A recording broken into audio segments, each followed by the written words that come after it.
Olá, vamos falar sobre Espiritismo? Sou Débora Rabelo, aqui dos Amigos de Nosso Lar. Trago a você a continuidade do nosso estudo de O Livro dos Espíritos, agora finalizando o capítulo 1, segunda parte, sobre os Espíritos, com o tema Anjos e Demônios, nas questões 128 a 131. Leitura e reflexão, certo? Então vamos lá. Questão 128. Os seres que chamamos de anjos, arcanjos, serafins, possuem uma natureza diferente dos outros espíritos, formando assim uma categoria especial? Resposta: não. Pelo fato de serem espíritos puros, eles se encontram no topo da sua escala, e reúnem todas as qualidades. Comentário de Kardec. Geralmente a palavra anjo dá a ideia de perfeição moral. Entretanto, ela aplica-se também a todos os seres bons ou maus que estão fora da humanidade. Disse o anjo bom e o anjo mau, o anjo de luz e o anjo das trevas. Nesse caso, o termo anjo é sinônimo de espírito ou gênio. Nós escolhemos aqui a sua melhor significação, ou seja, espíritos puros. Eles chegaram à sua evolução subindo patamar a patamar na escala evolutiva. A evolução não dá saltos, certo? Questão 129. Os anjos também percorreram todos os degraus da escala evolutiva? Resposta: sim, eles percorreram todos os graus, mas, como já dissemos, uns aceitaram a sua missão sem reclamar e chegaram mais rápido à perfeição, enquanto outros demoraram um tempo mais ou menos longo para atingir a mesma perfeição. Então, a nossa rebeldia, a nossa teimosia pode nos fazer estacionar, mas nunca regrediremos. Mas estacionar, podemos estacionar e continuaremos ali, ao passo que quando nos cansarmos, iremos nos dobrar ao amor de Deus e aprender, vencendo a nós mesmos em primeiro lugar e os obstáculos que vierem. 130. Se a crença de que existem seres criados perfeitos e superiores a todas as outras criaturas é errada, como explicar que ela esteja na tradição de quase todos os povos? Resposta: a Terra não existe desde toda a eternidade, e muito antes de ela existir, já haviam espíritos que tinham atingido o nível supremo da evolução. Os homens, então, acreditaram que eles sempre foram espíritos perfeitos. Então, isto vem da nossa crença popular, não da forma como fomos criados por Deus. Questão 131. Existem demônios no sentido que se atribui a essa palavra? Resposta: se existissem demônios, eles seriam obra de Deus. E Deus seria bom e justo se tivesse criado seres infelizes e eternamente voltados ao mal.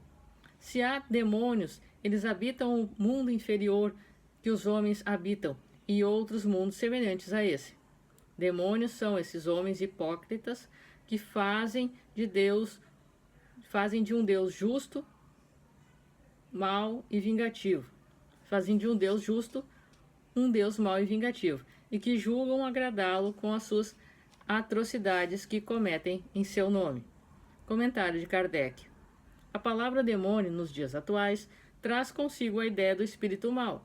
Entretanto, a palavra grega daimon, de onde se origina o termo demônio, significa gênio, inteligência, e era utilizada para designar seres desencarnados, bons ou maus, sem distinção.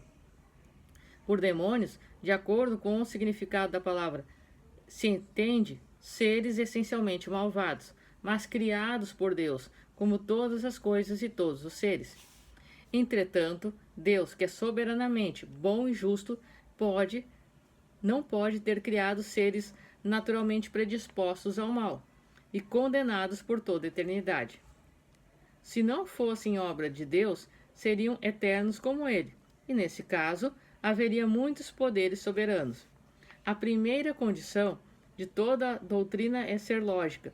A doutrina dos demônios, cuidadosamente analisada, não é lógica, é compreensível que os povos atrasados, por não conhecerem os atributos de Deus, acreditem em entidades malvadas e em demônios.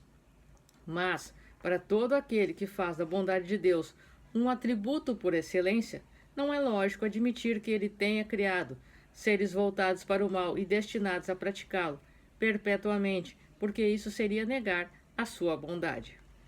Os partidários da ideia do demônio se apoiam nas palavras do Cristo, e não seremos nós a contestar a autoridade dos ensinamentos do Mestre, que gostaríamos de ver mais no coração do que na boca dos homens. Mas os partidários dessa ideia estariam bem certos do sentido que Jesus atribuía à palavra demônio. Sabe-se que a forma alegórica era uma característica marcante na linguagem do Cristo. E nem tudo o que está no Evangelho deve ser tomado ao pé da letra. Não precisamos de outra palavra além desta passagem. Logo após esses dias de aflição, o sol se escurecerá e a lua não mais iluminará. As estrelas cairão do céu e as potências celestes serão abaladas. Em verdade, eu digo que esta geração não passará sem que todas essas coisas sejam cumpridas. Não temos visto a ciência contestar a interpretação do texto bíblico, no que se refere à criação e ao movimento da Terra.